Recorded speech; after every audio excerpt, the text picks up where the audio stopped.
За өнгөрсөн 7 хоногийн онцлог сэдв гайл татврын байгууллагын халуун сэдв байсан бол энэ 7 хоногт эрчим хүчний салбар боллоо. За гадаад тэсгэм хүйтэн харин гэрт харанхуй. Ингээд лааны гэрлээс өөр дулаан элчгүй нөхцөлд Улаанбаатар хотын иргэд хаж турж байна. 21-р зуун гарчгаад байхад лааны гэрэлтэй ноцолдож суугаан яг хэний хүчин чармаалтай. За мэдээж үеийн улс төрчид за мөн тэдний гар хүл болсон их орончид 5-6 настай хүүхдэд стратегийн тоглоом тоглохдоо эхлээд суур асуудлаа шийдэх тактикаас эхэлдэг. Өөрөөр хэлбэл эрчим хүчний их усүрээ эхэлж барьсны дараа энэ нөөцөндөө тааруулж барилгаа барьж үйлдвэрээ босгодог. За тэр бүхэл айл гэрийн эд хогшил эвдэрч гэмтсэн тохиолдолд засдаг харин шинээр худалдаж авдаг. За бас л маш энгийн зүйл. За гэтэл сүүлийн 30 гаруй жилийн хугацаанд айлч засгийн газар энэ тоолонд солигдсон эрчим хүчний сайд нараас хинэнч том хэмжээний шинэ их усүрийг ашиглалтад оруулж чадсангүй. За байгаа эдэж аятайхан тордоод авч чадсангүй. За нэгэн төнгөрсөн айн буруутай ирээд нэмэргүйч за алдааг нь давтахгүй тулд олонд сануулах нь зүйтэй. За жил хүрэхгүй хугацаанд Улаанбаатар хотын 2 том цахилгаан станц тэг зогсож за таг гацаашглаа. Эхнийх нь зуны эд халуунд таарсан бол удаах нь өвлийн хүйтэндээ давцлаа. За үндсэндээ дулааны 3 дугаар цахилгаан станц дээр гарсан галын ослоос учирсан хохирол үлдсэн мөр өнөөдрийг хэрн бүрэн авлаагүй байхад дулааны 4 дугаар цахилгаан станц дээр ч мөн гэмтэл гарлаа. За гэтэл 43 жил огт шинжилэл хийгдээгүй дулааны 4 дугаар цахилгаан станц гэлтгүй. За бусад станцуудаа шинжилгээд шаардлагатай мөнгийг салбарын сайд нь төсөвт суулгаж чадахгүй байгаа гэдгээ зовлон тооцоорсуна. За сайд нь үнэлж чадахгүй байгаа энэ салбарыг хэн өөдөн татах вэ? Өнгөрсөн хугацаанд буюу 1990 оноос хойш эрчим хүчний салбар 14 сайдын нүрэг үзлээ. За эндээс мэргэжлийн хүн гэвэл ердөө 2. Нэг нь эрчим хүчний сайдсан жигжид харин нөгөө нь 50 бих гэлээ. За тухайлбал 2004 оноос хойш 10-аад сайд энэ салбарт ажилласан.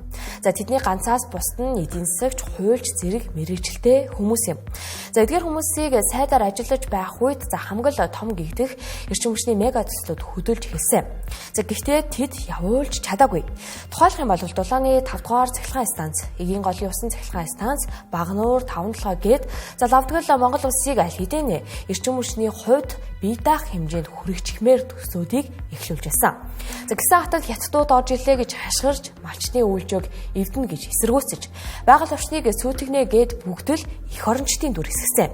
За гэхдээ тэд үнэхээр эх орноо боцсон уу гэдг нь эргэлзээтэй. За дулааны 5 дугаар цахилгаан станцыг 2008 оноос төр засгийн түвшинд үзэж Азийн хөгжлийн банкнаас санхүүжилт авч за олон улсын компани шалгаруулан техник эдийн засгийн үндэслэлийг хүртэл хийлгэсэн байдаг. Өөрөөр хэлэх юм бол 5 дугаар цахилгаан станцыг барихад олон улсын тендер зарлаж за дэлхийн том эрчим хүчний компаниуд ч шалгарсан байдаг. За тодруулах юм бол Франц, Япон, Солонгосын 3 компани хамтраад консорциум болж барих гítэлд за барих газар байхгүй гэд хөөгөөд гаргачихсан. За нэр цохвол эрчим хүчний сайдаар ажиллаж байсан Сономпил даваас өргөн нарыг буруутгаж болно гэсэн юм а. За үүний дараа 5-7 цахилгаан станцыг барих гэд инх сайхан тэргүүтэй улс төрчид мөн л техник эдийн засгийн үндэслэлийг нь гаргаад явсан. За гэтэл бас л бариулахгүй гэд зогсоосон хүн нь эрчим хүчний сайдаар ажиллаж байсан хүн гэсэн юм а. За үүнээс гадна Эгийн голын усан цахилгаан станцыг хүртэл байгаль орчинд сөрөг нөлөө үзүүлнэ гэд гацаасан байдаг. Ач холбогдлоо үз одоо энийг бариач гэдэг 2012 оноос хойш ярьсан шүү дээ. Одоо 13 дахь жилээ ярьж. Тэгээ энийг хэн бариулахгүй хэн ингэ яваад байгаа. Энийг бол үеийн эрчим хүчний сайд нар хойшлуулаад бариулахгүй ингээл яваад байсан байна. Нэр цохвол. Нэр цохвол. Нэр цохвол одоо энэ чинь хэний үеэс эхэлсэн Сононбил гэж сайд байлуу те. Эрчим хүчний сайд Сононбил тэр нөхөрч одоо энийг бариулахгүй ингээл газар мадрын нэнтэн давж зааж өгөл ингэж авсараад эцсийн сүлдээ зүгээр дулааны станц амгаланд байсан байхгүй баг чадлаа. 5 дугаар цахилгаан станцыг тэнд барих ёстой. Тэгээд тэрний дараа даваас өрнгийн сайд байсан юм шүү дээ. Даваас өрнгийн сайд чи бүр зогсоогоо хийсэн шүү дээ. 5 дугаар цахилгаан станцыг чи барина гэж ярьжсэн. Францын, Японы, Өмнөд Солонгосын консорциум орчихсон. Бид нар бариад өгөө. Нэг одоо киловатт цагийн үнэ 7.2 центээр барьж өгье гэжсэн байхгүй. 7.2 центээр барьж өгөөд ингээ 25 жил яг энэ үнэ бүрдээд байна. Одоо тэгвэл Өөр зүйтэй станц хэдүү 8.9 центний киловатт. Тэгэхээр энэ 5 дугаар цахилгаан станцыг барихгүй байсан одоо бороотой хүмүүс гэх юм бол энэ засаг төрийн одоо өндөр албан тушаалч сайд нар баг. Сонин бил даваа сурна. Энэ хоёр ингээ унгаагаа хийчих. 5 толгойн цахилгаан станц чи одоо энэ даваа сурна сайд бас унгасан ш 5 толгойн цахилгаан станц чинь бариулъя гээд энэ сайхан гадаадынхантай гэрээ хэлцээр илүү яалаа төсөл мөс боловсрууллуу те. Тэгсэн чи өөдөхгүй бид нар өөдснөө барина. Улсын төсвөр барина. Өөснөө монголчууд барина гэж ингэж хотлоо ярьж байгаа л тэгээд 5 толгойн цахилгаан станц бариулаагүй шүү дээ. Ер нь Багнуурын цахилгаан станцыг барих гэжсэн шүү дээ. 700 мегаваттын том цахилгаан станц барих гэжсэн юм. Тэр одоо энэ Ч даваа сурн гэдэг одоо нөхөрөө шүү дээ. Энэ нөхөрчин бас сайд болоод зогсооцсон шүү дээ. Багнуурын цахилгаан станц 700 мегаваттын цахилгаан станц яг барих гад ингээд байжсэн чи энэ нөхөрчин сайд бол зогсоол. Тэгээ хажуугаар нь нөгөө улс төрчид янз бүрийн нөхдүүд хуурамч их орончд орж ирэл баахан ядууд орох гэж байна гэж худлаа ярьж байгаа л тэгээ цосоо хайчих. Ийм поппер дүү хүмүүс шүү дээ. Одоо сайн хөвгийн Ганбаатар өөрийн чиглэл ингээд худлаа ярьж байгаа л нэг хүн мөрдөг хүн болоод өөрснөө баян тархан затгалын амтарч байгаа шүү дээ. Эгийн голын усан цахилгаан станцыг барихад байна шүү дээ. Энд нэх их одоо ухаан зараад байх юм байхгүй баг. Олон улсын тендер зарлал. Олон улсын тендер зарлаад тэр Орсын, Хятадын, Америкийн, Японы ингээ оруулж тэгээд тэд нар шиг хоорондоо нийлээд консорциум болоод ороод ирэх байлгүй. Тэгээ хин нэг нь ялаал гарна. Тэр нөхрөл барина шүү дээ. Тэр нөхрөө одоо ингээ барина гэхээр хонд Орсуудын цаад хийж чадахгүй шүү дээ. Манайхаа өөрснөө ингээд эгийн голын усан цахилгаан станцыг бариулахгүйгээд бас нэг хуурамч их орончд баахан ягаа хэлтэй ярьсан шүү дээ тий. Тэгээд сүүлд нь одоо энэ сайд хамгийн сүүлд байгаль орчны сайд юм л Одон туяа юу? Одон туяа одоо Ганбаатар. Тий Одон туяа бас Одон туяас одоо нэг бэлэн юм л яриад амлаад яваад ингээ худлаа. Энэ сайд нар бол дандаа худлаа ирд. Ад түмний хуурд. Би одоо тэгээ аргагүй ихэнд энийг ярьж шít. Хүний нэр зохоод хүний нэр зогч ярих хүсэхгүй байхгүй. Тэгээд одоо сурвалжлагч таныг одоо асууж авчихсан. Ярахаас өөр арга байхгүй шүү. Багнуурын цахилгаан станцыг хятадууд орж ирнэ гэж зогсоосон. За энэ хуулийг хүний эрхийн тэмцэгч гэх мөнх хоёр сэтгүүлч отгон нар толгойлон явуулж исэн. За үр дүнд нь мөнх хоёр гадны тагнуулын байгууллагатай хамтарч ажилласан хэрэгээр ял авч харин нөгөө талд бод компани бөөрөлжүүдийн цахилгаан станц ашиглалтад орсон. За харин бид Багнуурын цахилгаан станцгүй хоос оцорсон. Эрдэнэ бүрэнгийн усан цахилгаан станцыг хүртэл Улс аймгийн Өмнө Говь суманд барихаар болсон ч за газар нутаг нь усан доор хорчих юм шиг орон нутгийн иргэд хаашаасаар за бас л хэсэгтээ гацаанд орсон. За харин сүржээ эсэргүүцсэн станцын бүтээн байгуулалтын ажил эд өрнөж байна. За гэтэл үеийн үед энэ студийг урагшлуулах гэж тэзүү байгаль орчны үнэлгээ зэрэг судалгаа шинжилгээний ажлыг тоолж барамгүй хөрөн мөнгө зарж гаргасан ч эх оронч нэртэй тэмцэгчид энэ хөрөнгнөөс хишиг хүрсэн. За эндээс улс орны эрх ашигыг цөөн хэдэн хүний өчүүхэн эрх ашиг дийлсэн болохыг өнөөдрийн Улаанбаатарын өвлийн өнгө төрхөөс харж байна. За тэдний эрчим хүчний төслийг гацаасан явдал нь ганцхан Улаанбаатар биш улсыг хамарчглаа. За 2019 онд 21 аймгийн 10 аймагт за дулааны станц барихаар төслийг эхлүүлсэн байдаг. Аймагуд нь дулааны станцтай болно гэж за бүхэл бүтэн 6 жилийн хүлээж энэ хугацаанд илүү зардал гаргахгүй тулд зуухнуудаа огт шинжилээгүй байна. За гэтэл Солонгосын Экзим банкны зээлээр хэрэгжүүлсэн төслийн гүйцэтгэгч компани дампуурсан. Ингээд станцтай болно гэсэн бусад ажлаа хойш тавьж ирсэн аймагуд хүндхэн өвөлтөө нүр тулж байгаа юм а. За тухайлах юм бол Дундгой аймаг 50,000 гаруй хүн амыг 6 шиг уурын зуухаар дулаалж ирсэн байна. За ингээд дулааны станцтай болно гэсэн сургаар төсвөө хэмнэхийн тулд хуучин зуухаа огт шинжилгээгүй олон жил болсон байгаа юм а. Засгийн газрын хоорондын хэлэлцээр 2014 онд 10 аймгийн төвд одоо энэ дулааны цахилгаан станц барихаар Солонгосын засгийн газрын хөнгөлөлтөө зэглэлээр бол төсөл хэрэгжих хэлсэн. Одоо гэвч одоо энэ дулааны цахилгаан станц 30% гүйцэтгэл дээр ирээд одоо 10 дахь жил дээр ингээд зогсож байна. За Солонгос дахь одоо гүйцэтгэх компани аж ахуйн нэгж нь бол одоо дампуурсан гэдэг шалтгаанаар За одоо мэдээж одоо энэ засгийн газар хоорондын гэрээ хэлцээрээр одоо шийдэгдэж байгаа учраас манай эрчим хүчний яам засгийн газрын төвшөнд бол энэ асуудлыг бол шийдэж цааш нь явах байх. Гэхдээ бол одоо манай аймаг маань мэдээж одоо энэ 20 мегаваттын цахилгаан станц, дулааны цахилгаан станц ашиглалтанд орох хэрэгтэй байсан. Гэвч одоо энэ төсөл арга хэмжээ маань 10 жил зогсож байгаа учраас бид нар бол зүгээр суугыг хүсээгүй. Энэ жил одоо бид нар бас аймгийнхаа 2025 оны төсвөр бол 100%-ийнхаа шинжилтүүдийг хийлээ. За төслийн техник эдийн засгийн үндэслэлээр бол за эх оны хавар аймагуудад дулааны станц ашиглалтад орох төлөвтэй байсан. За гэтэл энэ хугацаа эх жил битгий хэл за цаашид хэдэн жилээр ч зогсож магадгүй нөхцөл байдал хүрлээ. За энэ үйл явдлыг ухраавал за бас л асуудалтай. 2019 онд буюу эрчим хүчний сайдаар даваас өрн ажиллаж байх үед салбар яамнаас станц барих төслийн зөвлөх үйлчилгээ үзүүлэгчээр бүгд найрамдах Солонгос улсын 2 харин манай улсаас 1 гээд нийтдээ 3 аж ахуйн нэгжийг сонгон шалгаруулж үүнд 9 сая гаруй Америк долларын гэрээг байгуулсан байдаг. За гэтэл тухайн үед эрчим хүчний яамны төрийн нарийн бичгийн дараагаар ажиллаж байсан 50 бэх нь холбогдох хууль тогтоомжийг зөрчиж албан тушаалын байдлаа уруулан ашиглаж зөвлөх үйлчилгээний төсвийг үндэслэлгүйгээр 2.6 сая Америк доллараар нэмэгдүүлж за гэрээний хугацааг Монгол улсын нэр бүхий аж ахуйн нэгжид эдийн засгийн давуу байдал бий болгосон тухай авилгатай тэмцэх газраас тогтоосон гэж мэдээлэлд байгаа юм а. За харин Монголоос шалгарсан гэх компани нь 50 бэхийг эрчим хүчний сайдаар ажиллаж байхад нь за түүний зөвлөхөөр ажиллаж байсан Товууд оржийн үүсгэн байгуулсан компани байна. За тодруулах юм бол Green Energy International компани нь 2018 онд байгуулагдсан. Товууд оржийн төрсөн дүү даваад оржийн компани болж таарсан юм. За гэхдээ ганцхан энэ Монгол компаниас гадна бүгд найрамдах Солонгос улсын 2 компани энэ төсвийн хөрөнгөнөөс авсныг мартаж болохгүй. За үүнээс гадна нөгөө хамтран нэр холбогдогч нь сангийн яамны төрийн нарийн бичгийн дараагаар ажиллаж байсан юм а. За эдгээр хүмүүсийг хөрвүүлэн шалгаж байгаа юм а. За анхнаасаа буруу хэл дээрээсээ ихэлсэн төсөл эцэстээ бүтлгүйтлэр дуусаж байгаа нь энэ юм.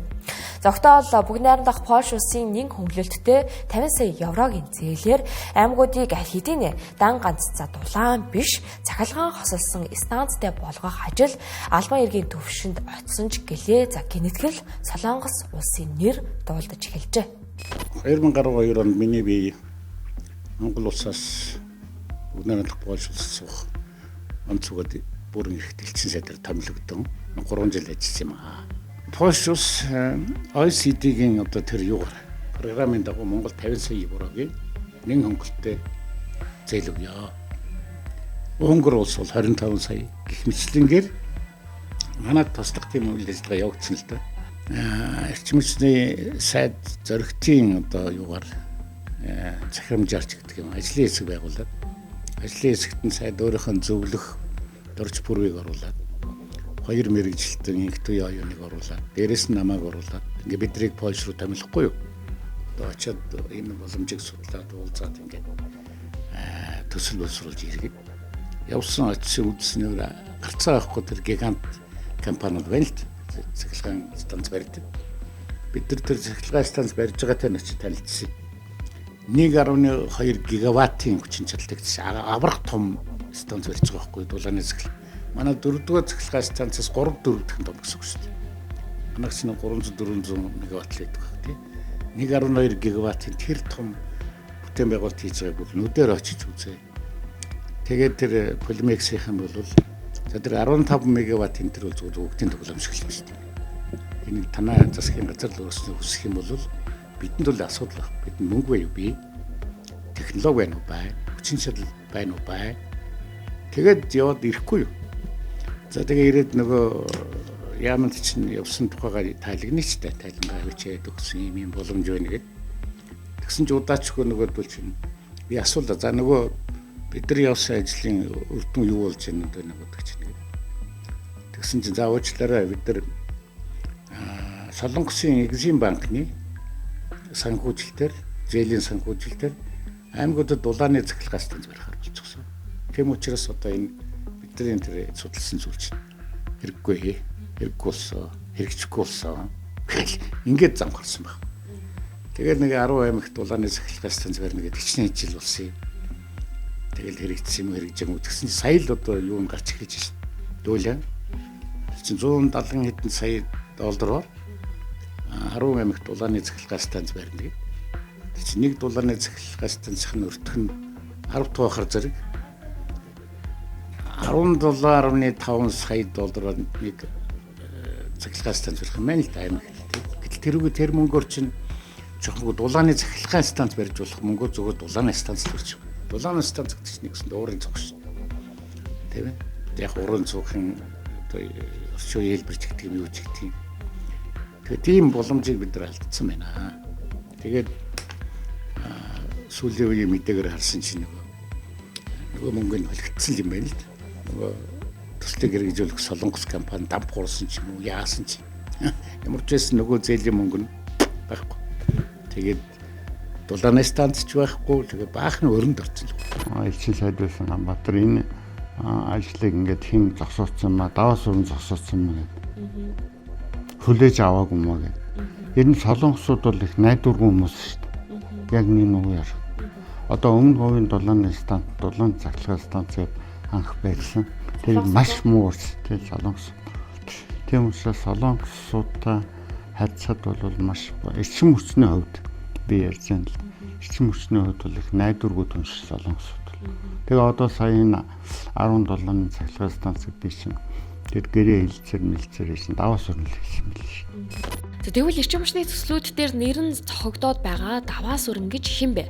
За түүний хувьд 2008 оноос хойш улсын хурлын гишүүнээр тасралтгүй сонгогджээ. Өөрөөр хэлбэл 4 дахь удаага улсын хурлын гишүүнээр ажиллаж байгаа нэг юм. За 2017-оос 20 оны хооронд буюу за одоогийн ерөнхийлөгч Хүрээс Үхийг ерөнхий сайдаар ажиллаж байх үед засгийн газрын гишүүн байжээ. За нэгүгээр эрчим хүчний сайдаар 4 жил ажилласан байна.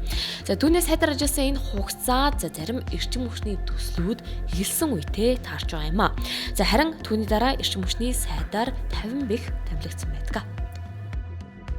За 50 бэхийн нэр эрчим хүчний салбарын тендерүүдийг түүдэг Багнуур Энерги компанитай хамааралтай. За 30 гаруй жил эрчим хүчний салбартай нэрийн албан ажиллаж яваа тэрээр Багнуур Зүүн өмнөд бүсийн цахилгаан түгээх сүлжээ төрийн өмчит компани.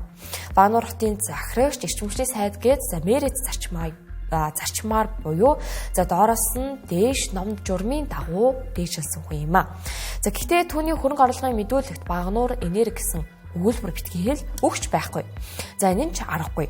Усын бүртгэлийн мэдээллийн санд энэ компани эзэмшигчээр за Нямжав гэх хүн бүртгэлтэй. За гэхдээ энэ компани ерөнхий инженер Нэгтлэн Бодгчоор нь түүний эхнэр болоод төрсөн дүү нь ажиллаж ирсэн намтар байдаг. За хамаарал бүхий энэ компани өнгөрсөн хугацаанд доод тал нь 74 сая, за дунджаар дээд тал нь 6.4 тэрбум төгрөгийн тендер чалгарч байсан нь нээлттэй мэдээллийн санд бүртгэлтэй байна.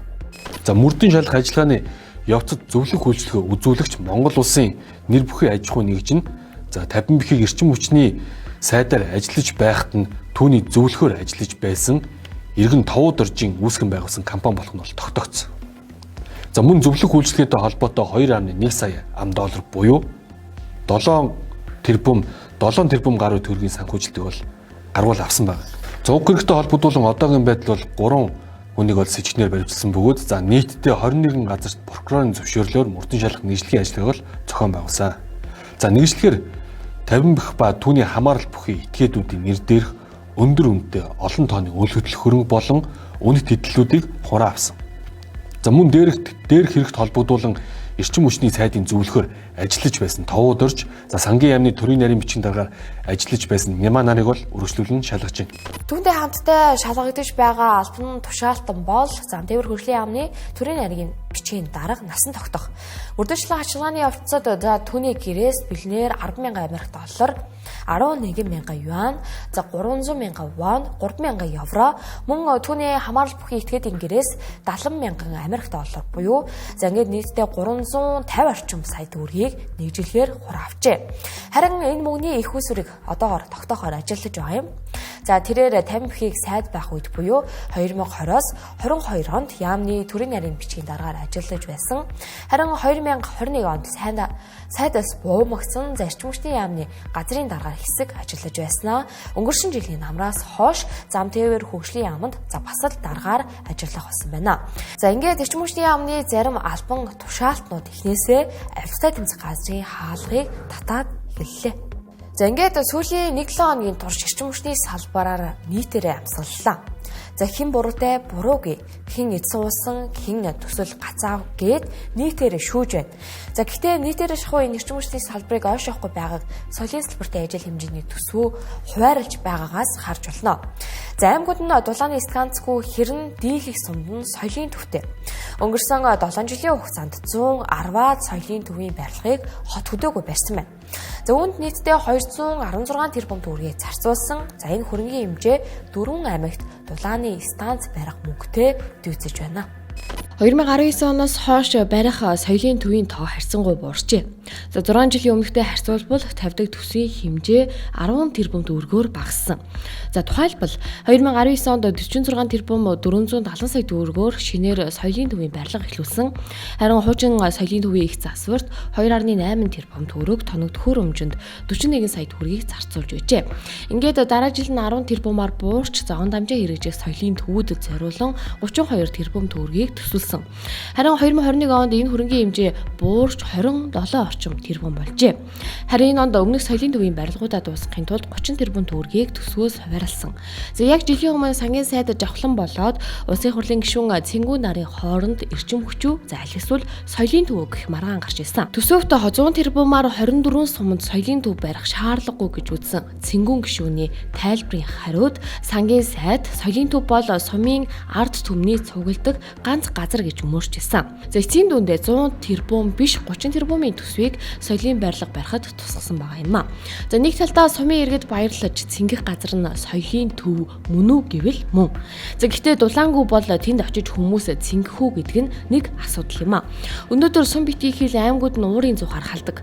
21 аймагаас дулааны станцтай нь өрдөө 10 хүрэхгүй. Ингээд аймагуудаа дулааны станцтай болгоно гэд бүгд найрамдах Солонгос улсын Exim банкнаас 140 гаруй сая Америк долларын зээл авч төслийг хэрэгжүүлж эхэлсэн ч за Солонгосын компани нь дампуурч наашаачгүй цаашаачгүй гацаад байгаа юм а.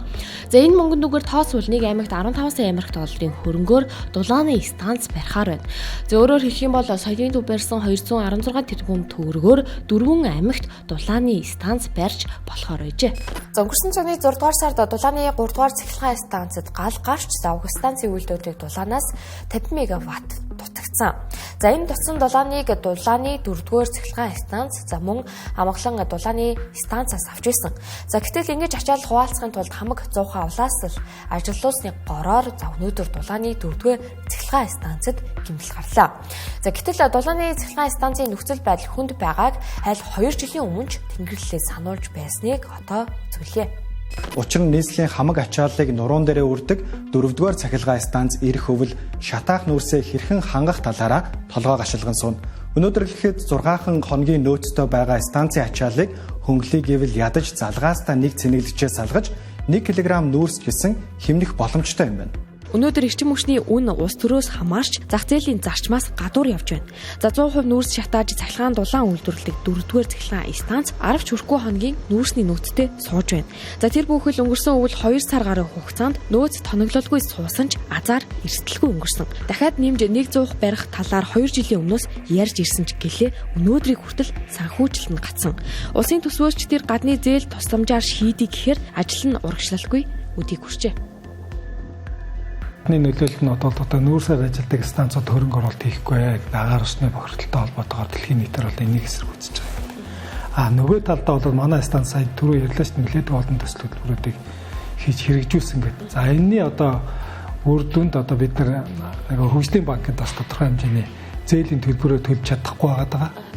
Түүнтэй холбоотойгоор бол одоо бид нар чинь нэг санхүүжилтийг бас олох боломжгүй болчиход байгаа юм л да. Сэргээгдэх эрчим хүчний шинэ их усүр барьж чадахгүй бол одоо байгаа их усүрээ өөдөн татхаас өөр аргагүй болжээ. За ингийн тулд эрчим хүчний үнийг чөлөөлөх ёстой гэж мэрэгчлэнүүд хэлдэг.